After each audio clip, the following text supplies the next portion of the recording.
بسم اللہ الرحمن الرحیم۔ توہم پرستی انسان کی فطرت میں ہے کہ جب یہ نقصان اٹھاتا ہے تو اس کا قصوروار دوسروں کو ٹھہراتا ہے۔ یہ اس نقصان کو نفس کی سرکشی یا گناہ کی سزا جاننے کے بجائے چیزوں کو اور لوگوں کو ڈھونڈتا ہے جن کو یہ قصوروار ٹھہرا سکے۔ پھر جو چیز اس کے سامنے آئے یا جو اس کی سمجھ میں آئے اسے قصوروار ٹھہرا دیتا ہے، اور اس سے توہم پرستی کی ابتدا ہوتی ہے۔ آج ہم کچھ توہمات کا ذکر کریں گے جن کا حقیقت سے کوئی تعلق نہیں۔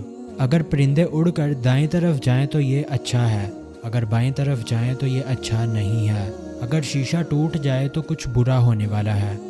کالی بلی راستہ کاٹ لے تو ضرور نقصان ہوگا۔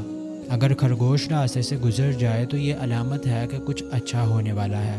نمک بکھر جائے تو یہ بھی خطرناک ہے۔ بلی کا رونا بہت برا ہے۔ یہ اور اس طرح کی سینکڑوں توہمات جن کا تفصیلی ذکر ہم کسی اور ویڈیو میں کریں گے، حقیقت کے ساتھ کوئی تعلق نہیں رکھتی۔ سنن ترمذی کی 2516 نمبر حدیث مبارکہ کا مفہوم ہے کہ ساری امت اگر مل جائے اور تمہیں کوئی فائدہ یا نقصان پہنچانا چاہے تو وہ نہیں پہنچا سکتی جب تک اللہ نہ چاہے۔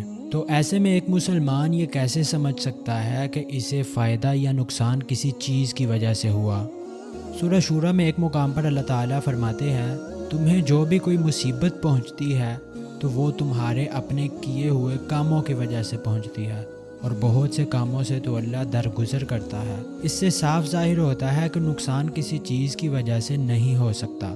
سنن ابی داؤد کی 3910 نمبر حدیث مبارکہ ہے، نبی صلی اللہ علیہ وسلم نے 3 دفعہ فرمایا، بدشگونی شرک ہے، اور ہم میں سے ہر ایک کو وہم ہو جاتا ہے لیکن اللہ اسے توکل کے ذریعے دور کر دیتا ہے۔